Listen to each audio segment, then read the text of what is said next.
ನಿನ್ನೆ ಏನು ವಿಧಾನ ಪರಿಷತ್ತಿನ ಅಧಿವೇಶನದಲ್ಲಿ ಭಾರತಿ ಶೆಟ್ಟಿ ಅವರು ಮಾತಾಡ್ತಾ ಇರ್ತಕ್ಕಂಥ ಸಂದರ್ಭದಲ್ಲಿ ಕೋಲಾರಿನವರಾದಂಥ ನಜೀರ್ ಅಹಮದ್ ಅವರು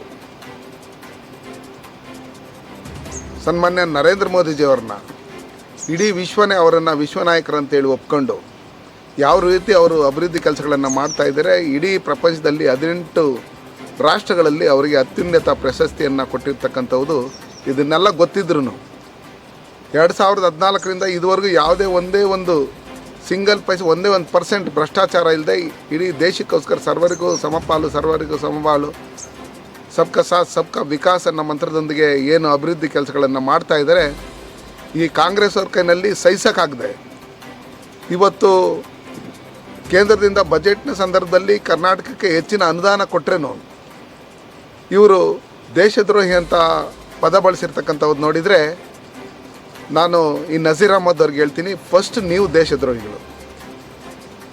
ಈ ರಾಜ್ಯದಲ್ಲಿ ವಿಧಾನ ಪರಿಷತ್ನ ಸದಸ್ಯರಾದಮೇಲೆ ನೀವು ಕೋಲಾರ ಜಿಲ್ಲೆಗೆ ಈ ಕರ್ನಾಟಕಕ್ಕೆ ನೀವು ಕೊಟ್ಟಿರ್ತಕ್ಕಂಥ ಕೊಡುಗೆ ಏನು? ಹೋಗ್ಲಿ, ಕೋಲಾರ ಜಿಲ್ಲೆಯಲ್ಲಿ ಯಾವುದಾದ್ರು ಒಂದೇ ಒಂದು ಗಲ್ಲಿಗೆ ಏನಾದರೂ 100 ಮೀಟ್ರ್ ಏನಾದ್ರು ರಸ್ತೆ ಏನಾದರೂ ಮಾಡಿದ್ದೀರಾ? ದೇಶದ್ರೋಹಿ ನಜೀರ್ ಅಹಮದ್ ಅವರೇ, ನೀವು ಗುಜರಿ ಅಂಗಡಿ ಇಟ್ಕೊಂಡು ಜೀವನ ಮಾಡ್ತಾ ಇದ್ದಂಥವರು ಇವತ್ತು 100 ಕೋಟಿ ಬ್ಯಾಂಕ್ಗಳಲ್ಲಿ ಸಾಲ ಮಾಡ್ಕೊಂಡು ಇವತ್ತು ರೈಲ್ವೆ ಪ್ರಾಪರ್ಟಿಗಳಲ್ಲಿ ನೀವು ಗಾರ್ಮೆಂಟ್ಸನ್ನು ಕಟ್ಕೊಂಡು ಇವತ್ತು ಆ ಬ್ಯಾಂಕ್ ಲೋನನ್ನು ತೀರ್ಸೋಕ್ಕಾಗದೇ ನಿಮ್ಮ ಕೈನಲ್ಲಿ ಇವತ್ತು ವಕ್ಫ್ ಬೋರ್ಡನ್ನು ಹೆಸರಲ್ಲಿ ಇಡೀ ರಾಜ್ಯದಲ್ಲಿ ಮುಸ್ಲಿಂ ಜನಾಂಗಕ್ಕೆ ಮೋಸ ಮಾಡಿ ನೀವು ವಕ್ಫ್ ಬೋರ್ಡ್ ಆಸ್ತಿಯನ್ನೆಲ್ಲ ಕಬಳಿಸಿರ್ತಕ್ಕಂಥ ಖಳನಾಯಕ ನೀವು. ಹಿಂಗಿರ್ತಕ್ಕಂಥ ಸಂದರ್ಭದಲ್ಲಿ ಸನ್ಮಾನ್ಯ ನರೇಂದ್ರ ಮೋದಿಜಿಯವ್ರ ಕಾಲು ಧೂಳಕ್ಕೂ ಸಮಾನ ಇಲ್ಲ ನೀವು. ಅದಕ್ಕೋಸ್ಕರ ಕೂಡಲೇ ಇಂಥ ದೇಶದ್ರೋಹಿ ನಜೀರ್ ಅಹಮದ್ ಅವ್ರನ್ನ ವಿಧಾನ ಪರಿಷತ್ತಿನಿಂದ ಅಮಾನತು ಮಾಡಬೇಕು, ಅವ್ರ ಮೇಲೆ ಕಾನೂನು ರೀತಿಯಲ್ಲಿ ಆಕ್ಷನ್ ತಗೊಬೇಕು ಅಂತ ಹೇಳಿ ನಾನು ಸಭಾಪತಿ ಅವ್ರನ್ನ ನಾನು ಒತ್ತಾಯ ಮಾಡ್ತೀನಿ. ಇನ್ನು ಮುಂದೆ ಸನ್ಮಾನ್ಯ ನರೇಂದ್ರ ಮೋದಿಜಿಯವ್ರ ಬಗ್ಗೆ ಏನಾದರೂ ಮಾತಾಡಿದರೆ ನಾವು ಯಾವ ರೀತಿ ನಿಮಗೆ ಉತ್ತರ ಕೊಡಬೇಕಂತೇಳಿ ನಮಗೆ ಈಗಾಗಲೇ ಗೊತ್ತು. ನೀವು ಮನೆ ಬಿಟ್ಟು ಈಚೆ ಕಡೆ ಓಡಾಡಬೇಕಂದ್ರೆ 100 ಸಲ ಯೋಚನೆ ಮಾಡಬೇಕಾಗುತ್ತೆ.